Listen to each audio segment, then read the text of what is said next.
I only knew the day before when we were going to get married. Really? So I had to wear whatever I had in my closet. It was like that. Yeah, because She was 21 years old when she married one of the most powerful men in American entertainment. He was 50. The photographs from the wedding show her looking very small and very young beside him, a waif in borrowed clothes next to a man who had been famous since before she was born. 2 years later, his lawyer walked onto a Hollywood film set and handed her divorce papers in front of the cast and crew. She was in the middle of making what would become the greatest performance of her career. The story of Mia Farrow and Frank Sinatra is not just a story about a marriage that ended badly. It is the story of how one relationship, one man's specific and controlling expectations of who she was supposed to be, shaped everything that came after it. The career she built against his wishes, the men she chose when Sinatra was gone, the children she gathered, the long public unraveling of the relationship that followed Sinatra, which was in some ways more damaging than anything the Sinatra years had produced. And it begins not in a Las Vegas hotel suite in 1966, but in Los Angeles in 1945, with a girl who was born into one of the most distinguished and most complicated families in Hollywood. The Farrow house, growing up visible. Maria de Lourdes Villiers. Farrow was born on February 9th, 1945, in Los Angeles, California, the daughter of two people who were, in their respective ways, genuinely significant figures in Hollywood. Her father was John Farrow, an Australian-born writer and director of considerable talent and considerable personal controversy, whose films included Wake Island and Around the World in 80 Days. A director who was respected in the industry and whose private life was significantly messier than his professional reputation.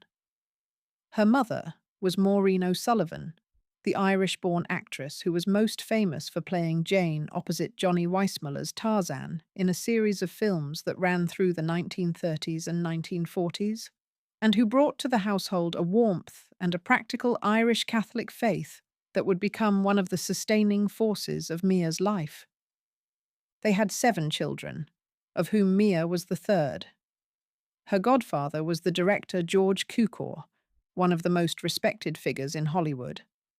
Her godmother was Luella Parsons, the gossip columnist, who was among the most powerful social arbiters in the entertainment world. She was connected, from birth, to the machinery of the industry in ways that most children in Hollywood are not. Not simply adjacent to it, but woven into it through family and social networks that gave her access, visibility, and the specific weight of expectation that comes from being the daughter and goddaughter of people who matter. The Farrow house was a Roman Catholic household of considerable strictness. John Farrow had converted to Catholicism and embraced it with the particular fervour of converts. Where the children attended Mass, where the faith was a serious matter rather than a social convenience, and where the specific combination of artistic ambition and moral framework that Maureen O'Sullivan embodied gave the household its distinctive character.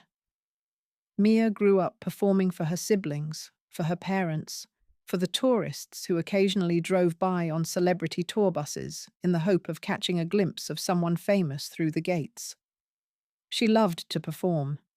It was the clearest expression of who she was, from the earliest age.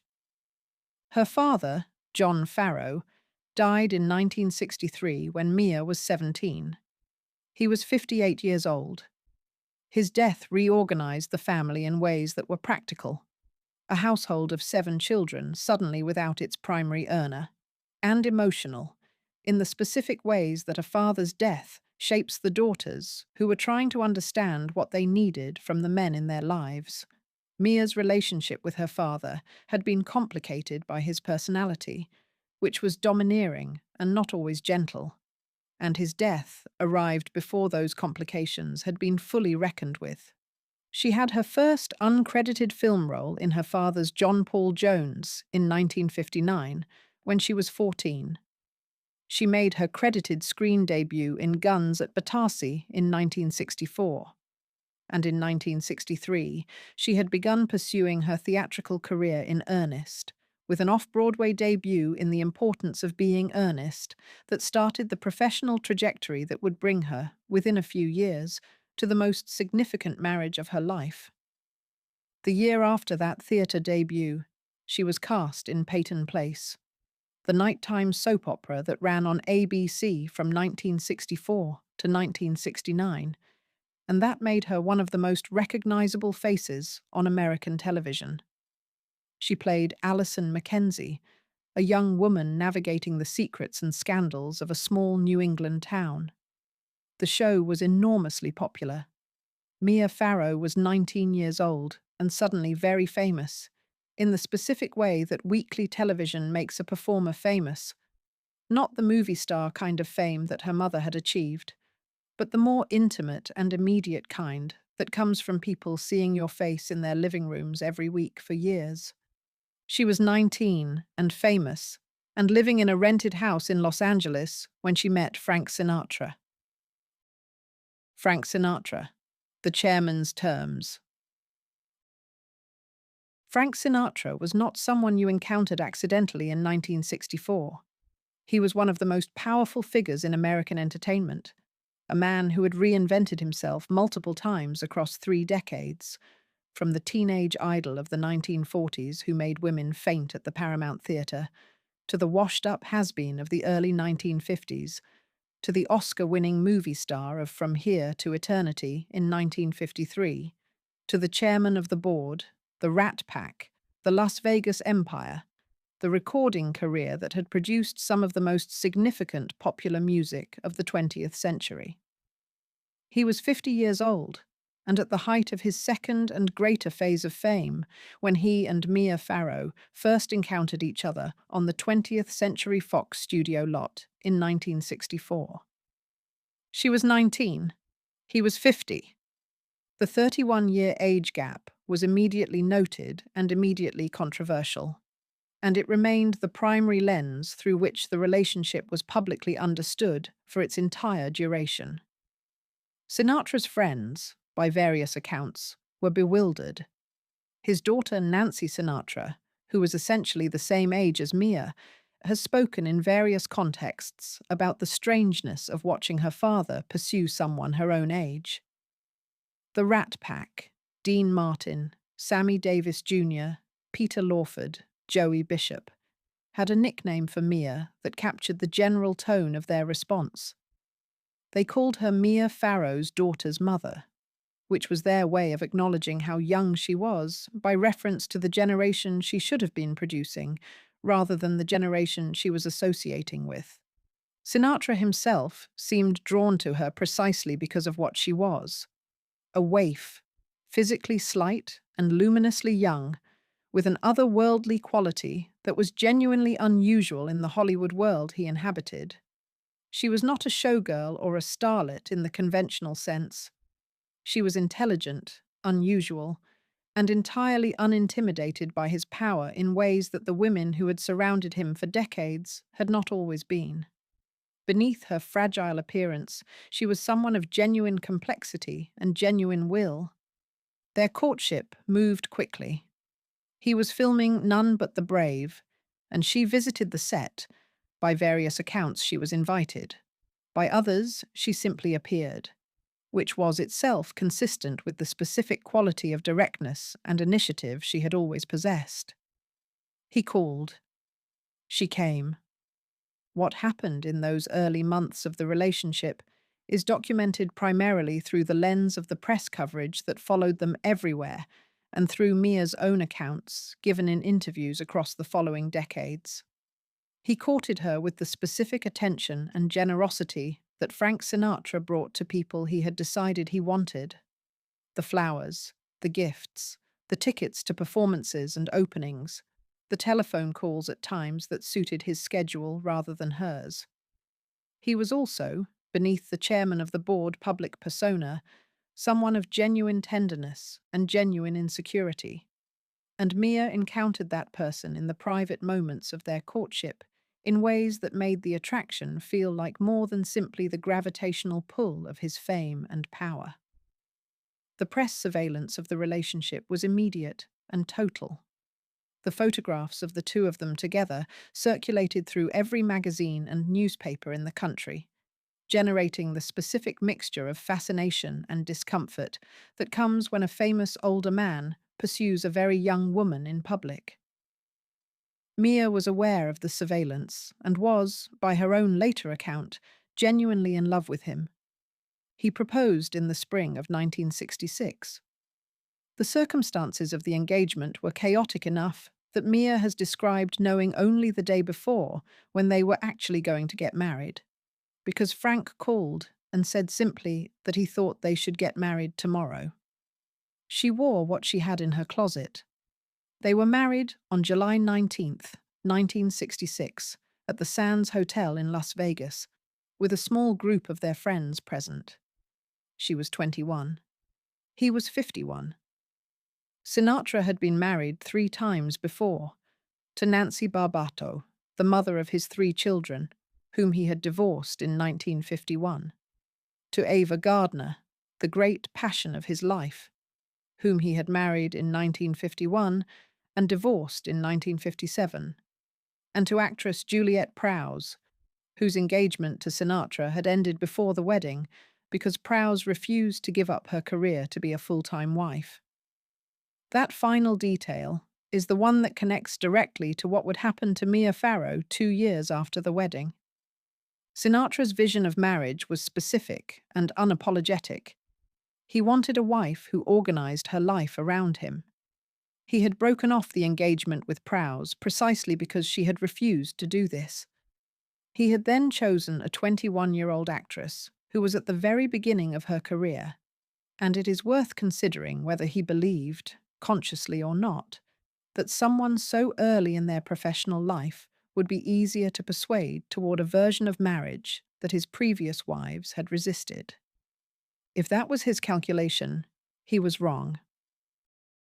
The marriage, martinis, Rat Pack nights, and growing apart. The daily reality of the Sinatra marriage was something that Mia has described across decades of interviews with a combination of honesty and the specific detachment of someone who has had a long time to understand what they were experiencing. She had expected the life of a young actress who was also the wife of a very powerful man. What she found, in the social world that Sinatra inhabited, was something considerably narrower than that. The Rat Pack social world, the Las Vegas nights, the martini-fueled late evenings, the casino tables, the old movies watched in screening rooms with Frank's friends from decades earlier, was a world organized around Sinatra's tastes and Sinatra's schedule, which meant it was a world that moved at night, aged backward rather than forward, and had very little space for the career interests of a 21-year-old actress who was still figuring out who she was and what she wanted to do. She became bored. She has been candid about this, not in a way that diminishes what she felt for Sinatra, but in the honest way of someone who has examined the marriage with the benefit of hindsight and understands that the boredom was not incidental, but structural. She was someone who needed artistic and intellectual stimulation, who needed to be moving forward in her career and her understanding of herself. And the world that Sinatra's life had organized was not a world designed to provide those things to someone his wife's age. She continued working, which was the source of the first significant tension. Sinatra had strong views about how much professional life was appropriate for his wife. The compromise they arrived at was that she would make 1 film a year, a negotiated limit that itself speaks to the specific configuration of power within the marriage. He was accommodating her desire to work. She was having her career limited to the schedule he approved of. The dynamic was real, even if neither of them named it in those terms. She was ill during much of the marriage. She was hospitalized for a period with what was described at the time as exhaustion.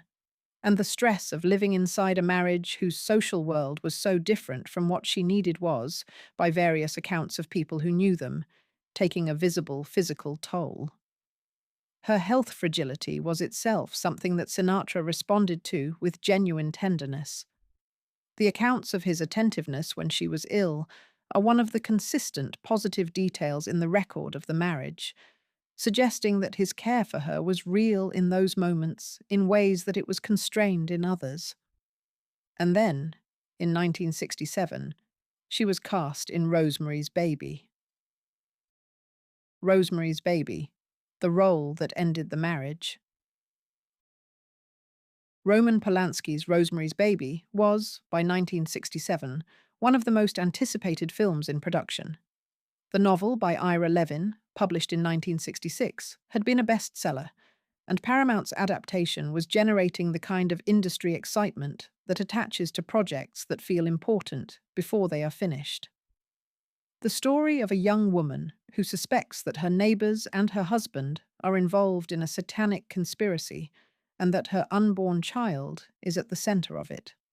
A story of bodily violation, helplessness, and the specific horror of not being believed by the people you should be able to trust, was one that Mia Farrow understood from the inside in ways that would give her performance its particular quality of genuine terror.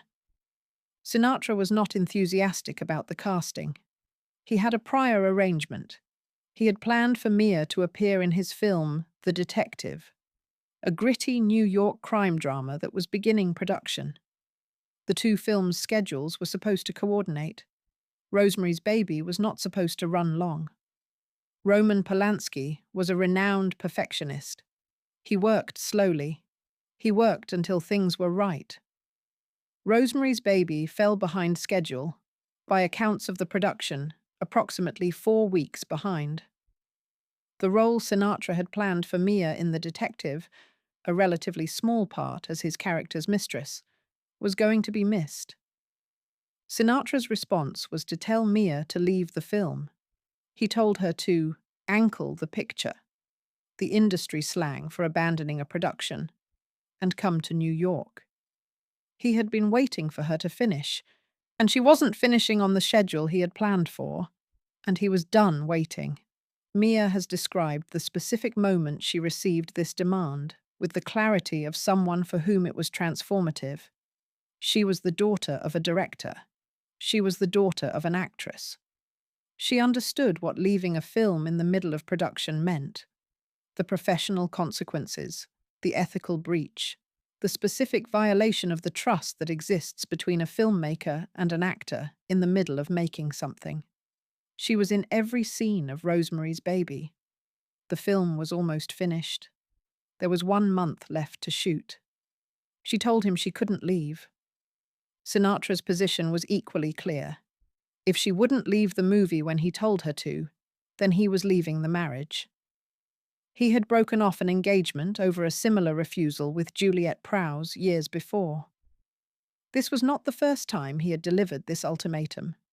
It was simply the first time it had been delivered to Mia Farrow, who was standing on a film set in New York with 1 month of Rosemary's Baby remaining, and who believed, correctly, that she could not walk away from it.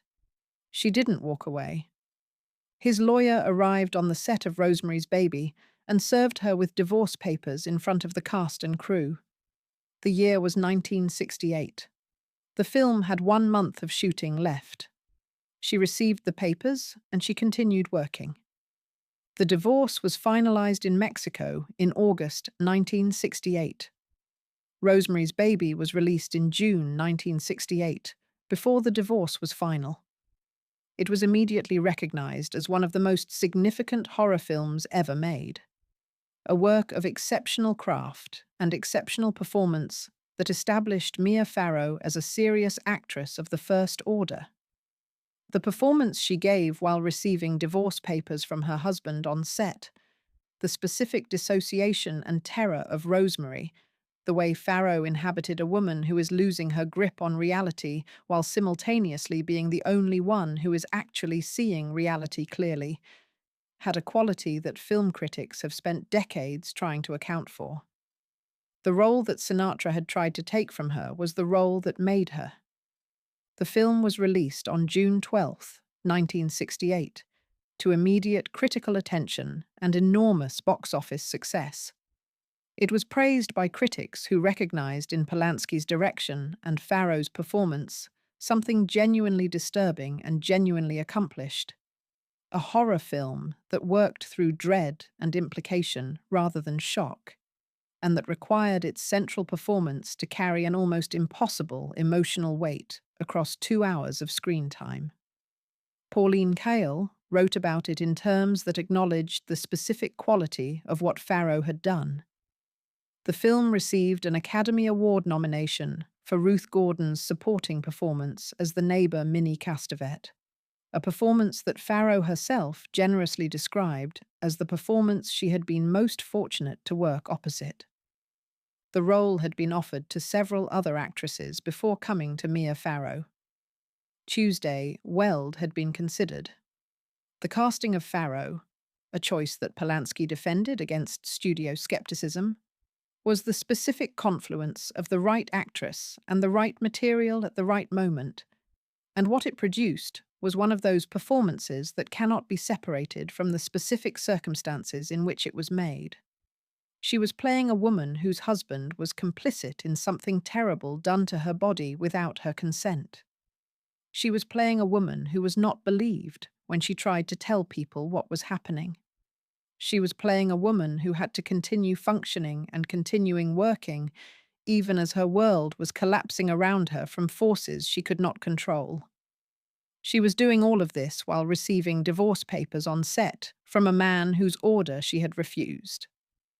That the performance has the quality it has is not a coincidence.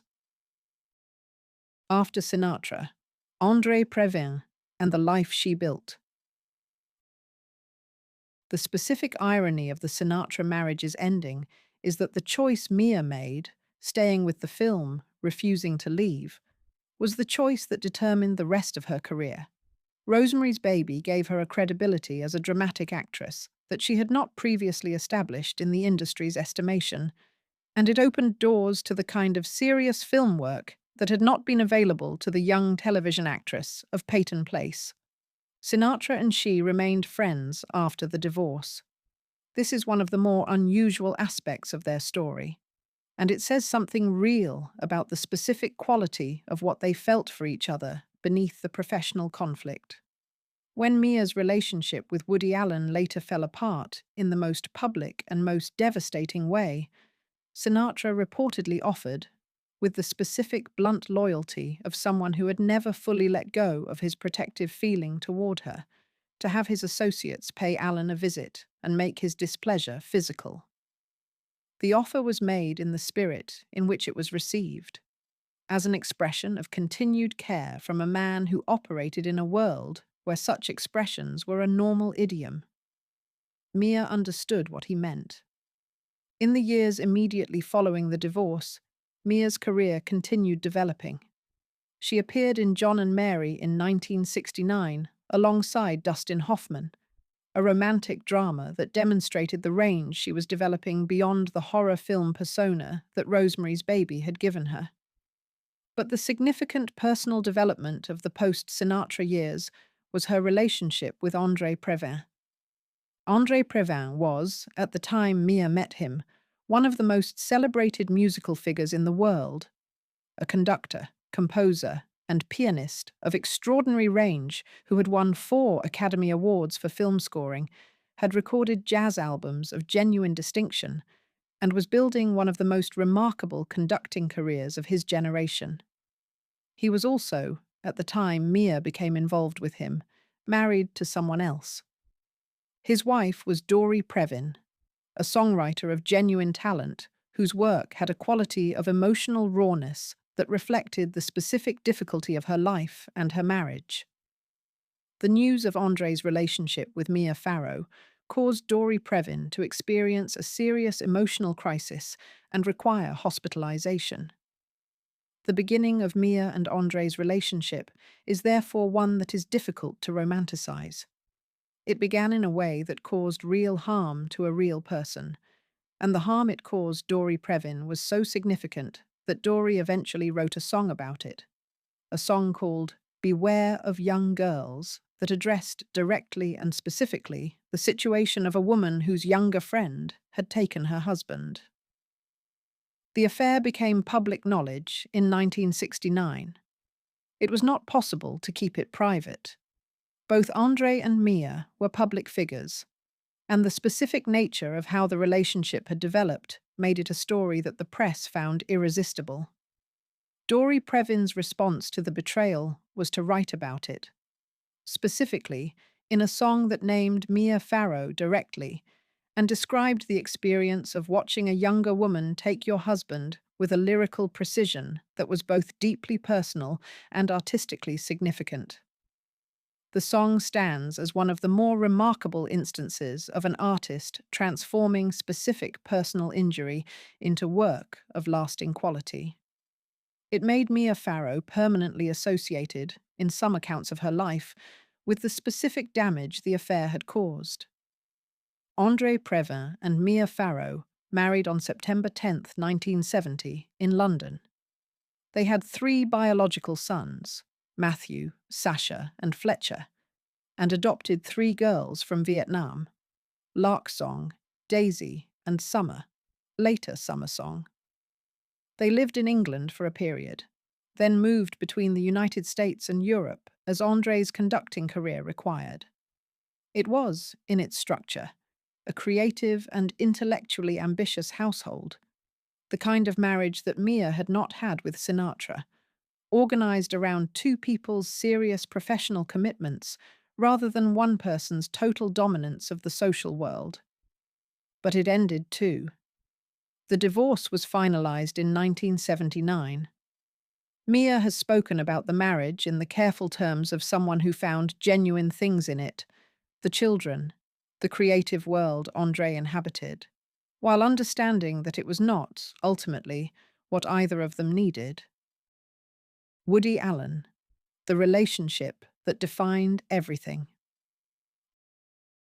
Shortly after her divorce from Previn, Mia Farrow began a relationship with the director Woody Allen that would last 13 years, produce some of the most significant work of her career, and end in the most public and most devastating rupture of her life. They had met briefly before. Their social circles overlapped at the edges of the New York creative world. But the relationship began in earnest in 1980, and it produced, over the following decade, 13 films in which Mia appeared as Allen's primary actress and collaborator. A Midsummer Night's sex comedy in 1982, Zelig in 1983, Broadway Danny Rose in 1984, The Purple Rose of Cairo in 1985, Hannah and Her Sisters in 1986, which earned her a Golden Globe nomination for Best Actress, Radio Days, September, Another Woman, Crimes and Misdemeanors, Alice, Husbands and Wives. It was one of the most productive creative partnerships in the history of American film, and it created around Mia Farrow a body of work that established her, definitively, as one of the most nuanced and consistently excellent actresses of her generation. They never married and never lived together. Allen maintained his own apartment. She maintained her apartment with her children, an ever-growing household of biological and adopted children that she assembled over the years, including 2 children she and Allen adopted together, Dylan and Moses, and a biological son they had together, Ronan, born in 1987, who would grow up to become an investigative journalist of considerable significance. In January 1992, Mia discovered photographs at Allen's apartment, photographs of her adopted daughter, Soon-Yi Previn, who was in her early 20s, that made the nature of their relationship unmistakable. Soon-Yi had been adopted by Mia and Andre Previn, and was therefore Allen's partner's daughter, though Allen had never adopted her or played a formal parental role in her life. The discovery ended the relationship and began one of the most protracted and damaging public conflicts in Hollywood history. What followed the custody battle, the allegations of abuse against Alan by their daughter Dylan, Alan's position that the allegations were fabricated, the investigation by Connecticut authorities that found insufficient evidence to prosecute, the counter-narrative put forward by their son, Moses Farrow, years later, claiming the allegations were coached, became a public argument that has never been resolved and that continues to generate enormous controversy. Alan and Soon Yi Previn married in 1997. They are still married. The Haunting: How Sinatra Shaped Everything After. The Frank Sinatra marriage was only 2 years long. In the full arc of Mia Farrow's life, it is a brief chapter, but its influence on everything that followed is difficult to overstate. The most direct and most visible effect was the specific choice she made on the set of Rosemary's Baby, staying with the film when Sinatra demanded she leave. That choice, which ended the marriage and kept the career, established the template for who Mia Farrow was going to be as a professional.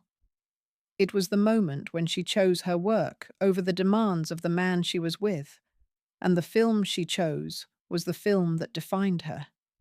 But the Sinatra marriage haunted her in less obvious ways, too. The specific dynamic of the marriage, the enormous age gap, the man of overwhelming power and appetite, the woman who was young enough and pliable enough to be shaped into whatever form the man found acceptable, was a template that Mia Farrow returned to in the relationships that followed, not in identical form, but in recognizable variations. Andre Previn was 20 years her senior. Woody Allen was 35 years older than she was. The men she chose, across her adult life, were always men of considerable power and considerably greater age, men who occupied the creative worlds she wanted to inhabit, and who offered her the access and the collaboration she needed, at the cost of the specific imbalance that large age gaps and large power differentials create. Her father, John Farrow, had been a man of significant talent and significant domination, someone who ran his household with a firmness that his children described in various ways over the years, who was unfaithful to Mia's mother in ways that were not well concealed, and who died when Mia was 17, before any of the complicated reckoning that adult life requires with parents had been possible. The specific pattern of choosing men who were powerful, considerably older, and ultimately controlling, who offered access to the creative world while also placing limits on what she could do within it, is consistent with the specific dynamic of growing up with a father of that character. Whether this pattern traces back to Sinatra, or further back to her father, John Farrow, whose personality was domineering and whose influence on his daughter's emotional formation was profound, is not something that can be stated with clinical certainty. But the pattern is visible, and the Sinatra marriage is where it first became publicly legible. The Sinatra years also established something else that would follow Mia Farrow throughout her career: the sense that her personal life was the primary lens through which the public understood her. She had been famous before Sinatra. Peyton Place had made her genuinely recognizable. But the Sinatra marriage made her famous in a different way, in the way of someone whose private life had become a public spectacle, whose romantic choices were considered more interesting than her professional ones, whose name appeared in headlines primarily in the context of the men she was attached to. This is, in part, a structural fact about how women in Hollywood have always been covered.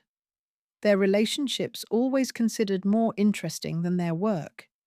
Their private lives always considered more relevant than their professional achievements. But it is also specific to Mia Farrow in a particular way. The Sinatra marriage created a template of public expectation. Here was a young woman who made choices that invited coverage, who lived a life that was consistently more dramatic than the films she appeared in, that the Allen relationship later fulfilled, catastrophically, in a way that has permanently shaped how she is remembered.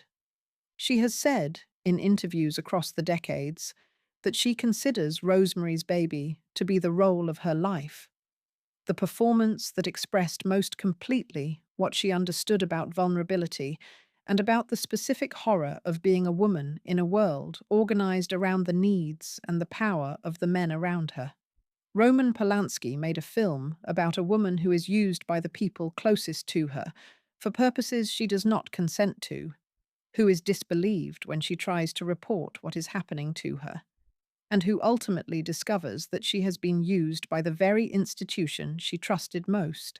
Mia Farrow played that woman, while her own marriage was being ended by a man who had sent his lawyer to demand she leave the film. The performance and the life were not entirely separate. What remained? The children, the advocacy, and the silence. Mia Farrow is at 80 years old, still here. The career that Frank Sinatra tried to end on the set of Rosemary's Baby lasted for decades beyond the divorce. She appeared in more than 60 films and television productions across her career, and the body of work she built with Woody Allen in the 1980s constitutes one of the most remarkable partnerships between an actress and a director in the history of American film, whatever the subsequent history of that relationship. She has 14 children, 4 biological and 10 adopted, assembled across 2 marriages, 1 long relationship, and her own individual adoption decisions as a single woman. The household she built was, in various accounts of people who knew it, chaotic and loving and unconventional and enormous. A household that represented Mia's specific version of what a life well lived looked like, organized around the care of children who needed care, rather than around the comfort of any of the men in her life. She became a UNICEF Goodwill Ambassador in 2000, a role that took her to Darfur in the early 2000s when the genocide there was at its worst, to refugee camps in Chad along the Sudanese border, to places where the scale of human suffering was something that required physical witness rather than simply photographic evidence. She brought journalists and attention to the crisis with a specific and sustained advocacy that went beyond the occasional celebrity visit and constituted real work done over years. She flew into crisis zones that the cameras had stopped following. She went back when the headlines had moved elsewhere. She used whatever remained of the Mia Farrow name, the fame that Frank Sinatra had both given her and tried to take from her, in service of people whose names would never be in any publication. She testified before the International Criminal Court in the trial of former Liberian President Charles Taylor in 2009, describing what she had witnessed and heard at a dinner in 1997, at which she believed Charles Taylor had been present and had discussed illegal diamond trading. Her testimony was remarkable not simply for its content, but for the specific quality of willingness it demonstrated. The willingness of someone who had spent decades being defined by the men in her personal life to be defined, instead, by what she chose to do with the life she had built since then.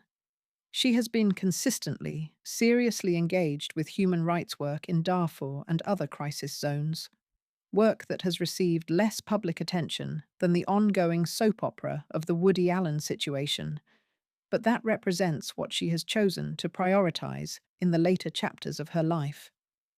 Her son, Ronan Farrow, the biological child she had with Woody Allen, born in 1987, who went to Bard College at 11 and graduated from Yale Law School at 21, became, in 2017, the journalist whose reporting for The New Yorker on Harvey Weinstein helped ignite the hashtag #MeToo movement. It was one of those moments when the specific quality of what a person is, the combination of intelligence, moral clarity, and willingness to pursue difficult truths regardless of who they implicate, becomes suddenly luminously visible to the world. Ronan Farrow is his mother's son in specific and recognizable ways, and the work he has done is continuous with the specific values she demonstrated when she refused to leave Rosemary's Baby. Frank Sinatra died on May 14th, 1998. He was 82 years old. Mia and he had remained friends for 30 years after the divorce, through her marriage to Previn, through the Allen years, through the catastrophe of the Allen situation. He remained, by her account, someone she genuinely loved in the complex way of someone who had loved you when you were very young and had also tried to destroy the most important thing you had ever done. She has described the essential quality of Frank Sinatra, the person beneath the chairman of the board, beneath the Rat Pack, beneath the Las Vegas empire, as someone of genuine compassion and genuine shyness, someone who was more available and more open than the public persona suggested. She has described him, in various interviews, as one of the great loves of her life, without explaining or resolving the contradiction between that love and the fact that he tried to use his power over her to end her career. The contradiction is not resolvable. It is simply what the marriage was. She had her hair cut short for Rosemary's Baby, in the pixie cut that became one of the most iconic looks in the history of Hollywood. The look that was associated forever after with both the character of Rosemary Woodhouse and with Mia Farrow herself, with the specific quality of vulnerability and intelligence that the film required of her. The haircut became famous because the performance became famous because she refused to leave a film when her husband told her to. The career that Frank Sinatra wanted to end was the thing he gave her, in the specific way that the obstacle becomes the path. If you enjoyed this video, please like and subscribe to our channel so you never miss out on more fascinating stories.